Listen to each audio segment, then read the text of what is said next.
बदीन मां रिपोर्ट करे रहियो आहे अल्ताफ़ मेमण। बदीन जे वाहिद अहम रांदियुनि जो मर्कज़ पीर आलीशान स्टेडियम ज़िले इंतज़ामिया जी लापरवाही सबबि स्पोर्ट्स सरगर्मियुनि खां महरूम थी मवालियुनि ऐं नशे कंदड़नि जो आस्थानो बणिजी वियो आहे।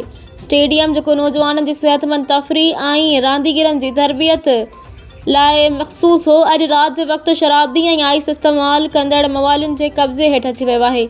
मक़ामी रांदीगरनि ऐं इलाइक़े वासियुनि जो चवणु आहे त ज़िले इंतज़ामिया पारां न रुॻो स्टेडियम जी सार संभाल नज़रअंदाज़ कई वई आहे, पर स्पोर्ट्स जे फ़रोग़ लाइ का बि संजीदा कोशिश या माली मदद बि फ़राहम नथी कई वञे।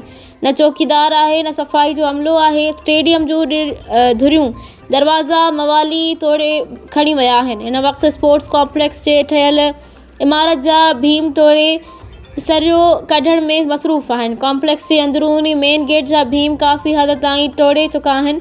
लॻल लोहे दरवाज़नि हिन वक़्तु घटि में घटि 5 लख जो आहे, जेको मवालियुनि जी कार्रवाई हेठि आहे। इन क़रीब जनाज़े वांगुरु गेट खे ॿुहारिज वेंदा। स्पोर्ट्स कॉम्प्लेक्स अंदरि शराब जूं बोतलूं पिणु मिलियूं आहिनि। नतीजे तौरु नौजवान रांदीगर मायूसी जो शिकार थी रहिया आहिनि ऐं स्टेडियम रांदियुनि बदिरां गैर अख़लाक़ी सरगर्मियुनि जो मर्कज़ बणिजी रहियो आहे।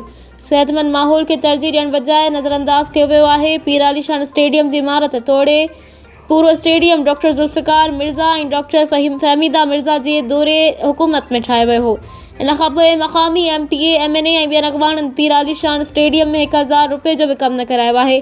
ग्राउंड में मौजूदु खिलाड़ियुनि ॿुधायो त बरसाति खां पोइ काफ़ी वक़्तु ग्राउंड में पाणी बीठल रहंदो आहे, जेको असां पाण में चंदो करे मोटरूं लॻाए कढाईंदा आहियूं।